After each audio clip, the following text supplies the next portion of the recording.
Radhe Radhe friends, आज हम सुनेंगे परवर्तनी एकादशी व्रत कथा, जिसे ढोल एकादशी के नाम से भी जाना जाता है। युधिष्ठिर कहने लगे कि हे भगवान, भाद्रपद शुक्ल एकादशी का क्या नाम है, इसकी विधि तथा इसका महात्म कृपा करके कहिए। तब भगवान श्री कृष्ण कहने लगे कि इस पुण्य, स्वर्ग और मोक्ष देने वाली तथा सब पापों का नाश करने वाली उत्तम वामन एकादशी का महात्म मैं तुमसे कहता हूँ।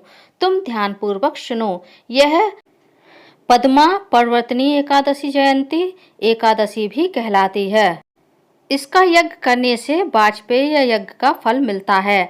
पापियों के पाप नाश करने के लिए इससे बढ़कर कोई उपाय नहीं है। जो मनुष्य इस एकादशी के दिन मेरी वामन रूप की पूजा करता है, उससे तीनों लोग पूज्य होते हैं। अतः मोक्ष की इच्छा करने वाले मनुष्य इस व्रत को अवश्य करें। जो कमल नयन भगवान का कमल से पूजन करते हैं, वे अवश्य भगवान के समीप जाते हैं। जिसने भाद्रपद शुक्ल एकादशी को व्रत और पूजन किया है, उसने ब्रह्मा विष्णु सहित तीनों लोकों का पूजन किया है। अतः हरिवासर अर्थात एकादशी का व्रत अवश्य करना चाहिए। इस दिन भगवान करवट लेते हैं, इसलिए इसे परवर्तनी एकादशी भी कहते हैं।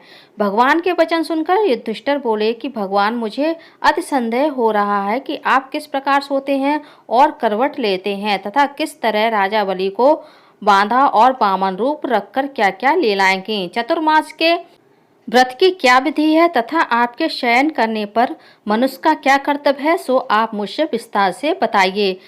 श्री कृष्ण कहने लगे, हे राजन, अब आप सब पापों को नष्ट करने वाली कथा श्रवण करें।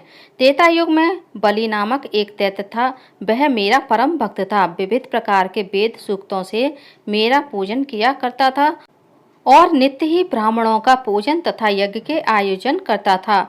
लेकिन इंद्र से द्वेष के कारण उसने इंद्रलोक तथा सभी देवताओं को जीत लिया। इस कारण सभी देवता एकत्र होकर सोच विचार कर भगवान के पास गए।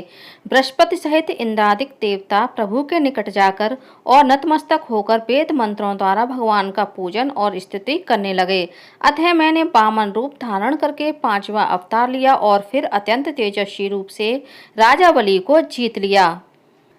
इतनी वार्ता सुनकर राजा युधिष्ठिर बोले कि हे जनार्दन, आपने वामन रूप धारण करके उस महाबली दैत्य को किस प्रकार जीता।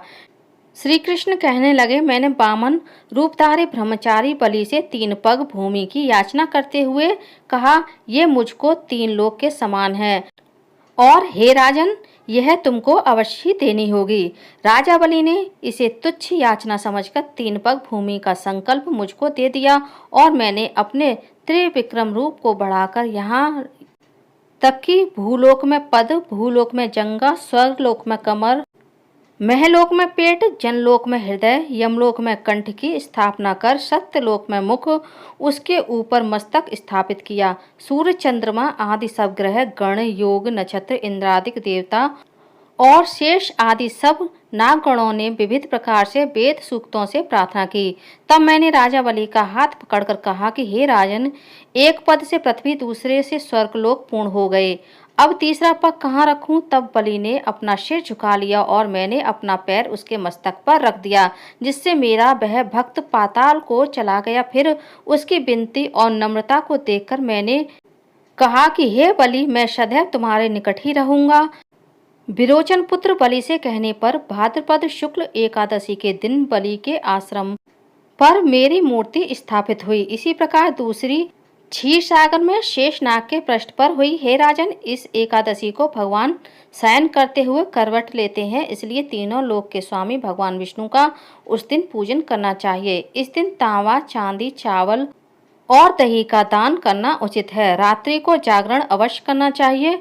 जो विधि पूर्वक इस एकादशी का व्रत करते हैं, वे सब पापों से मुक्त होकर स्वर्ग में जाकर चंद्रमा के समान प्रकाशित होते हैं और यश पाते हैं। जो पापनाशक इस कथा को पढ़ते या सुनते हैं, उनको 1000 अश्वमेध यज्ञ का फल प्राप्त होता है। बोलिए विष्णु भगवान की जय। फ्रेंड्स, आप लोगों को मेरा ये वीडियो कैसा लगा, कमेंट्स करके ज़रूर बताइएगा। और यदि आप मेरे चैनल पर पहली बार आए हैं तो प्लीज़ चैनल को सब्सक्राइब कर लीजिए, बेल आइकन को प्रेस कर दीजिए, वीडियो को ज़्यादा से ज़्यादा लाइक कीजिए, शेयर कीजिए। धन्यवाद फ्रेंड्स। कमेंट्स बॉक्स में विष्णु भगवान की जय अवश्य लिखिएगा। ओम नमो भगवते वासुदेवाय नमः।